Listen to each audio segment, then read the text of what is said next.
Hello my lovely students, welcome to my channel code with Shalini.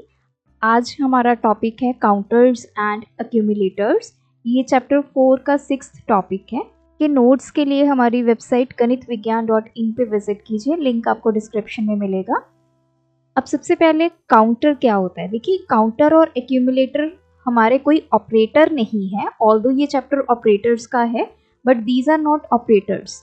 ये एक general topic है जो किसी भी प्रोग्रामिंग लैंग्वेज में यूज़ हो सकता है। ज़रूरी नहीं है कि जावा में ही काउंटर्स एंड एक्यूमुलेटर्स हम यूज़ करें, पाइथन में भी यूज़ होते हैं, C++ में भी यूज़ होते हैं। ये दोनों हमारे वेरिएबल्स होते हैं। अब सबसे पहले हम एक एग्जांपल से समझते हैं। अब एक क्लास है, क्लास के अंदर एक टीचर ने एक टेस्ट कंडक्ट किया। तो अगर 20 मार्क्स का टेस्ट है, टीचर ने क्या किया कि जैसे ही कोई टेस्ट कॉपी चेक की, किसी स्टूडेंट के 20 मार्क्स आ गए, तो उसने एक वेरिएबल रखा है, उसको बाय 1 इंक्रीमेंट कर दिया। कुछ टाइम के बाद कोई और ऐसी नोटबुक आ गई जिस स्टूडेंट के पूरे 20 में से 20 हैं, फिर से वो वेरिएबल की वैल्यू 1 ऐड कर दी। तो लास्ट में क्या होगा, जब सारी नोटबुक्स चेक हो जाएंगी, सपोज कीजिए यहाँ पे वैल्यू आ गई 19 इनको ऐड करके, तो टीचर को पता चल गया कि टोटल 19 ऐसे स्टूडेंट्स हैं जिन्होंने 20 आउट ऑफ 20 स्कोर किया है।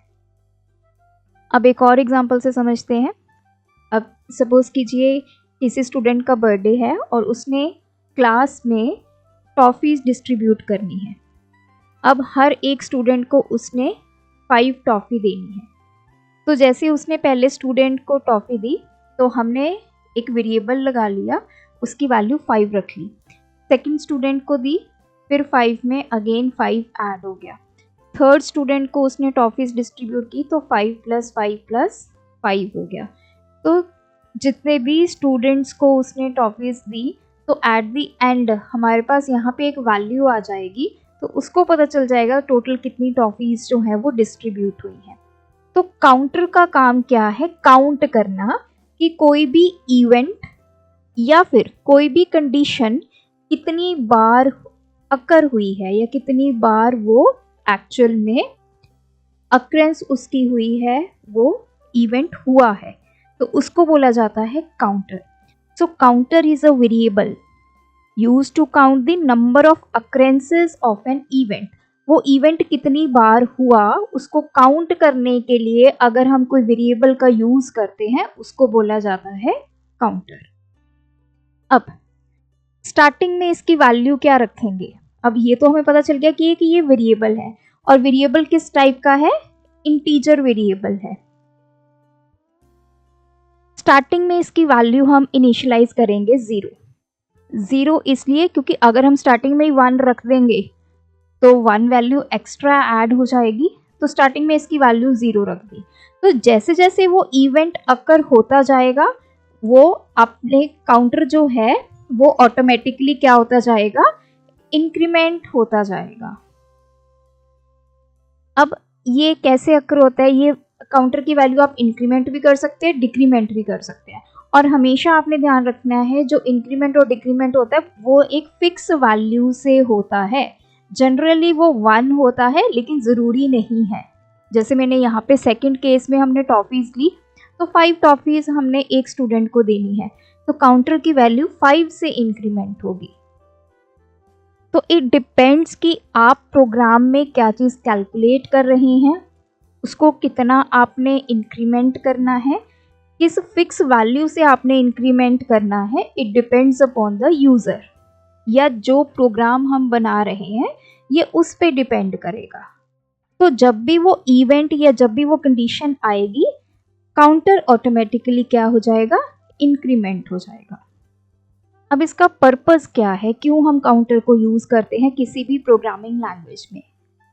हमने ये देखना है कि कोई भी इवेंट कितनी टाइम हुआ, उसके लिए हम काउंटर को यूज़ करते हैं। So purpose is to check how many times something happened, कितनी बार वो चीज़ हुई। सो ये हमारी जनरल इंट्रोडक्शन है काउंटर की। अब हम एक प्रोग्राम की हेल्प से देखेंगे कि काउंटर को कैसे यूज़ किया जाता है। तो ये मेरे पास जावा प्रोग्राम है। बेसिकली मैंने यहाँ पे क्या किया हुआ है, मेरे पास नंबर्स हैं 1 से लेके 10 तक। अब मुझे ये चेक करना है कि 1 से लेके 10 तक कितने इवन नंबर्स हैं। वैसे तो हमने पता है कितने इवन नंबर्स हैं, टोटल 5 इवन नंबर्स हैं, लेकिन एक प्रोग्राम की हेल्प से और काउंटर कैसे काम करता है यहाँ पे हम चेक करते हैं। क्लास का नेम हमने ले लिया काउंटर एग्जाम्पल, ये मेरा मेन फंक्शन है। अब यहाँ पे मैंने यूज की है लूप।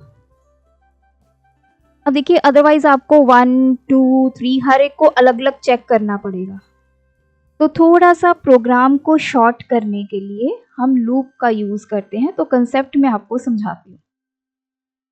अब काउंटर जैसे मैंने स्टार्टिंग में बताया वो क्या होता है, हमारे पास एक इंटीजर वेरिएबल होता है। तो मैंने यहाँ पे डेटा टाइप ले ली इंट, उस वेरिएबल का नाम मैंने क्या रख लिया, काउंट, और उसको इनिशियलाइज किस वैल्यू से किया है, 0 वैल्यू से। जैसे मैंने स्टार्टिंग में बताया था कि काउंटर को इनिशियलाइज किस वैल्यू से किया जाता है, 0 से। तो अभी काउंट वेरिएबल में क्या वैल्यू है, 0। अब देखिए लूप में सबसे पहले एक वेरिएबल है i, उसकी डेटा टाइप क्या है, इंटीजर। i में अभी वैल्यू क्या है, 1। तो एक एक करके स्टेप को समझते हैं। i में वैल्यू 1 है, काउंट में वैल्यू 0 है। तो चेक हुआ क्या i 10 से छोटा है, यस।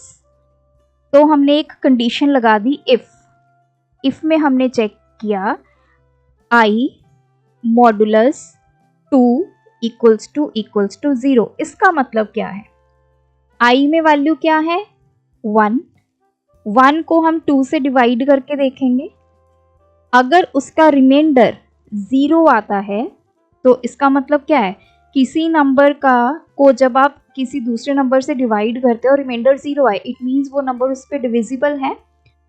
तो अभी 1 है मेरे पास, क्या 1 2 पे डिविजिबल है, नो, हमें रिमाइंडर 0 नहीं मिलेगा। तो काउंट की यही वैल्यू रहेगी 0। 1 के केस में अभी हमारे पास काउंट कितना है, 0। दोबारा से यहाँ पे ये कंडीशन जो होती है, इफ कंडीशन कैसे काम करती है, इफ के अंदर हमने कंडीशन दी होती है, अगर तो ये कंडीशन ट्रू होती है तो हमारी स्टेटमेंट्स जो हैं वो एग्जीक्यूट करती हैं, अदरवाइज नहीं करती।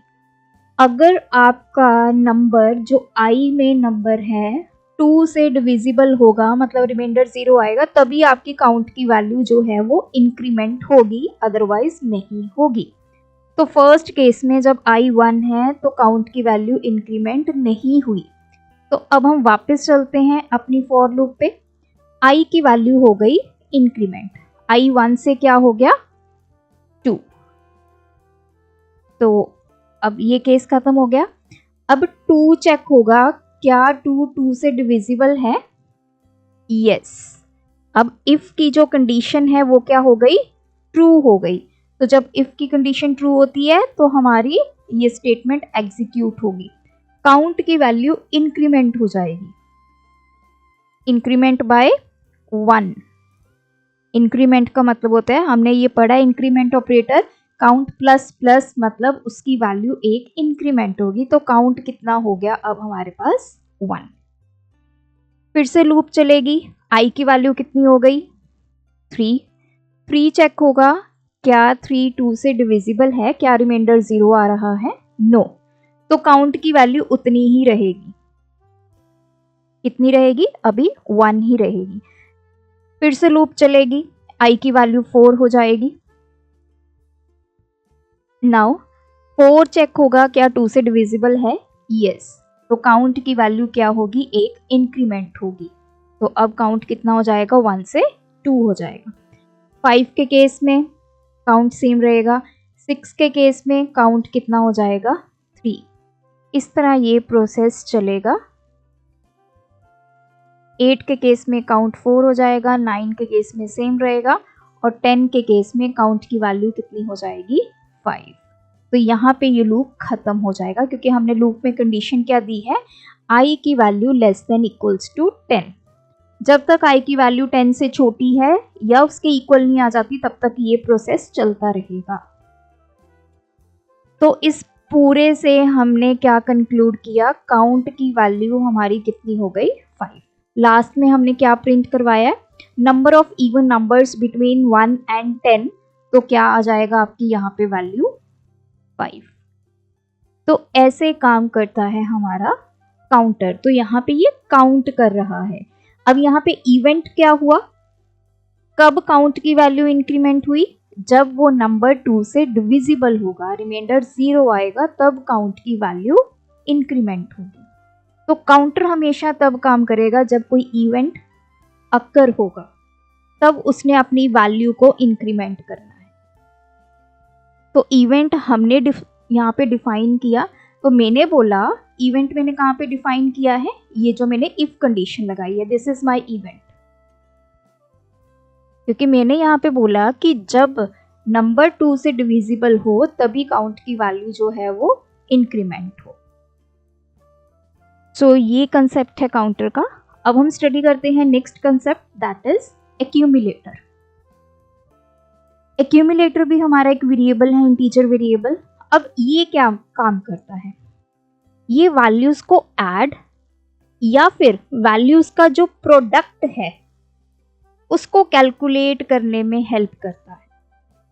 इसमें काउंटर में क्या हो रहा है, एक एक करके वैल्यू इंक्रीमेंट हो रही थी, लेकिन यहाँ पे जो हम वैल्यूज दे रहे हैं उनको ये सम करेगा या उन वैल्यूज का प्रोडक्ट करेगा। अब सपोज कीजिए कि हमने एक प्रोग्राम बनाना है, मैंने बोला कि 1 to 5 जो नंबर्स हैं आपने उनको ऐड करना है। तो आपका कंसेप्ट क्या होगा, 1 + 2 + 3 + 4 + 5, ये चीज आपने कैलकुलेट करनी है। तो ये किसकी हेल्प से होगा, with the help of accumulator. या फिर हमने 1 to 5 नंबर्स का प्रोडक्ट करना है, सो 1 × 2 × 3 × 4 × 5, so it is possible only with the help of accumulator. Counter ये काम नहीं करेगा। So an accumulator is a variable used to calculate a running total। Total को कैलकुलेट या सम ऑफ वैल्यूज करेगा या फिर प्रोडक्ट ऑफ वैल्यूज करेगा। अब प्रोडक्ट जो एक्यूमुलेटर उसको इनिशियलाइज किया जाता है, सम के केस में हम उसको 0 से इनिशियलाइज करेंगे और प्रोडक्ट के केस में हम उसको 1 से इनिशियलाइज करेंगे। अगर हमने प्रोडक्ट के केस में उसको 0 से इनिशियलाइज कर दिया तो क्या हो गया, हर बार ऐसे हो जाएगा 0 × 1 × 2, तो जितने मर्जी नंबर्स को आप प्रोडक्ट कर लो आपका आंसर क्या आएगा 0, because we are multiplying with 0। हमने उसको 0 से अगर इनिशियलाइज किया तो इसी वजह से उसको 1 से इनिशियलाइज किया जाता है in case of product, and in case of sum it is initialized with 0। अब ये करता क्या है, स्टार्टिंग में एक वैल्यू ले लेता है, जैसे हमने 1 to 5 को ऐड करना है, स्टार्टिंग में हमने 1 ले लिया, नेक्स्ट टाइम इसमें ये 2 ऐड कर देगा, फिर नेक्स्ट टाइम इसमें ये 3 ऐड कर देगा, फिर ये जो आंसर आएगा उसमें 4 ऐड कर देगा, जो आंसर आएगा उसमें 5 ऐड कर देगा। ये इस तरह काम करता है। There values is updated by adding और multiplying.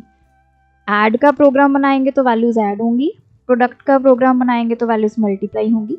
A new value in each iteration of a loop और each time a relevant value is encountered। मतलब जब भी हम लूप चलाएंगे तो पुरानी वैल्यू में नेक्स्ट वैल्यू ऐड या फिर मल्टीप्लाई होगी। तो प्रोग्राम की हेल्प से हम इसको समझ लेंगे। अब पर्पस क्या है, एक्यूमुलेटर तब हमने यूज करना है जब हमने वैल्यूज का सम करना है, प्रोडक्ट करना है, या कोई और ऐसी कंडीशन जिसमें वैल्यूज को एग्रीगेट करना है। तो जैसे आपने फैक्टोरियल निकालना है किसी नंबर का, 5 फैक्टोरियल क्या होता है, मतलब 5 × 4 × 3 × 2 × 1। बेसिकली ये भी क्या हो रहा है, प्रोडक्ट हो रहा है, तो इस केस में भी एक्यूमुलेटर यूज होगा। अब आप यहाँ पे सोच रहे होंगे कि ये तो रिवर्स चल रहा है, इसको हम ऐसे भी तो देख सकते हैं, प्रोडक्ट जो है वो आप इस तरह कर लीजिए या पीछे से नंबर को स्टार्ट कर लीजिए, रिजल्ट आपका सेम आएगा। तो अब हमें समझ में आया एक्यूमुलेटर को तब यूज करना है जब हमें नंबर्स का सम या फिर प्रोडक्ट करना है। तो अब प्रोग्राम की हेल्प से इसको समझते हैं। अब प्रोग्राम किसका बनाया है? Sum of numbers from 1 to 5। Class name हमने लिया है एक्यूमुलेटर एग्जाम्पल, ये हमारा मेन फंक्शन है। अब क्योंकि मैं यहाँ पे सम कर रही हूँ तो मैंने एक्यूमुलेटर यहाँ पे एक वेरिएबल ले लिया सम नाम का, जिसकी वैल्यू इनिशियलाइज कर दी 0। 0 क्यों इनिशियलाइज किया? क्योंकि हम सम कर रहे हैं। अगर आप प्रोग्राम बनाएंगे product of numbers from 1 to 5 तो उस टाइम पे आप उसको इनिशियलाइज करेंगे विद 1। फिर से मैंने लूप चला दी। लूप कहाँ से स्टार्ट हुई? एक वेरिएबल आई ले लिया, 1 से शुरू हो गई, कहाँ तक चलेगी? 5 तक। अभी स्टार्टिंग में आई की वैल्यू 1 है। जब आई की वैल्यू 1 है तब क्या हुआ? मैंने स्टेटमेंट लिखी है सम प्लस इक्वल्स टू आई। ये शॉर्ट हैंड एक्सप्रेशन होता है। इसका मतलब क्या है? Sum is equals to sum plus I. अब देखिए सम में वैल्यू क्या है? अभी 0। आई में अभी वैल्यू क्या है? 1। तो सम में वैल्यू क्या हो गई? 1। ये 0 वैल्यू खत्म होगी। अब सम में वैल्यू क्या आ गई? 1। तो ये पहली आइट्रेशन है। फिर से लूप चलेगी। आई की वैल्यू क्या हो गई? 2। सम में क्या वैल्यू है अभी? 1। तो again sum plus equals to I, ये एग्जीक्यूट होगा। इसका मतलब क्या है? अब मैं यहाँ पे इसको ऐसे भी लिख सकती हूँ, sum equals to sum plus I. तो वैल्यू कैलकुलेट कर लेते हैं। सम में वैल्यू 1 है, आई में वैल्यू 2 है, तो ये हो गई 3। अब ये 3 वैल्यू चली जाएगी सम में। अब सम में कितनी वैल्यू आ गई? 3। आई की वैल्यू अब कितनी हो जाएगी? 3। नेक्स्ट बार लूप चलेगी, फिर दोनों वैल्यूज ऐड होंगी, 3 + 3 6। तो सम में वैल्यू कितनी आ जाएगी? 6। नेक्स्ट टाइम सम में वैल्यू 6, आई की वैल्यू हो जाएगी 4। दोनों फिर से ऐड होंगी, सम की वैल्यू कितनी हो गई? 10। फिर से लूप चलेगी, आई की वैल्यू 5, सम की वैल्यू 10। तो सम कितना होगा? 5 + 10 15। अब जब फिर से लूप चलेगी आई की वैल्यू 6 हो जाएगी। वहां जाके आप लूप से बाहर आ जाएंगे, क्योंकि लूप कब तक चलेगी? जब तक आई की वैल्यू 5 से छोटी या उसके इक्वल नहीं हो जाती। सो हमारा आंसर क्या आ गया? एट लास्ट सम की वैल्यू कितनी आ गई? 15। सो सम ऑफ नंबर्स फ्रॉम 1 to 5 यहाँ पे क्या जाएगा? 15। अगर यही हमने प्रोडक्ट का निकालना होता, इनिशियल में हमारे पास हम ले लेते एक वेरिएबल प्रोडक्ट इजिकल्स टू 1। पहले 1 1 से मल्टीप्लाई होता, 1 आ गया। फिर वो 1 2 से मल्टीप्लाई होता, 2 आ गया। 2 फिर 3 से मल्टीप्लाई होता, 3 to the 6। 6 फिर 4 से मल्टीप्लाई होता, 24 फिर 5 से मल्टीप्लाई होता, तो आपका आंसर 120 आ जाता। सो इस तरह काम करता है एक्यूमुलेटर। अब दोनों मैंने कंसेप्ट आपको बता दिए विद एग्जाम्पल। अब हम इनमें डिफरेंस देख लेते हैं एट लास्ट। सबसे पहले तो डेफिनेशन ही है। काउंटर क्या होता है? एक वेरिएबल जो कि काउंट करता है कितनी बार वो इवेंट या वो प्रोसेस या वो ऑपरेशन हुआ है। और एक्यूमुलेटर एक ऐसा वेरिएबल है जो कि सम करने में या फिर प्रोडक्ट करने में हेल्प करता है। पर्पस क्लियर है? काउंटर ट्रैक करता है कितनी बार कोई इवेंट अकर हुआ है, और एक्यूमुलेटर ऐड करेगा वैल्यूज को या फिर प्रोडक्ट करेगा। अब इनिशियल वैल्यू की बात करें, काउंटर के केस में हम उसको 0 1 से, मोस्टली हम जैसे जो काउंटर है उसको 0 से ही इनिशियलाइज करते हैं। 1 का केस बहुत कम आता है। इन केस ऑफ एक्यूमुलेटर हम उसको जनरली 0 किस केस में करते हैं? सम के केस में। 1 कब करते हैं? प्रोडक्ट के केस में। या फिर आप कोई भी इनिशियल वैल्यू दे सकते हैं, इस केस में भी दे सकते हैं, इस केस में भी दे सकते हैं। इट डिपेंड्स कि आप प्रोग्राम किस चीज़ का बना रहे हैं। तो इनिशियल वैल्यू टोटली उस पर डिपेंड करेगी। ऑपरेशन क्या है? काउंटर में वैल्यू इंक्रीज या डिक्रीज हो सकती है बाय अ फिक्स्ड अमाउंट। 5 से इंक्रीज कर रहे हैं तो हर बार 5 से ही इंक्रीज होगा, 10 से इंक्रीज कर रहे हैं तो हर बार 10 से ही इंक्रीज होगा। डिक्रीज भी इसी तरह से होता है। और एक्यूमुलेटर के केस में क्या होता है, जो प्रीवियस वैल्यू होती है उसमें नेक्स्ट वैल्यू जो है वेरिएबल की वो ऐड या फिर मल्टीप्लाई हो जाती है। Example count is equals to count plus 1, इसमें क्या हो रहा है, हर बार काउंट में वैल्यू ऐड होती जा रही है। Sum equals to sum plus marks, जो भी आपके मार्क्स हैं वो ऐड होते जा रहे हैं और लास्ट में आपको टोटल सम मिल जाएगा आपके मार्क्स का। तो फाइनल रिजल्ट की बात करें, it shows how many times an action occurred, और इसमें आपको टोटल या फिर जो प्रोडक्ट होता है वो आपको मिलेगा।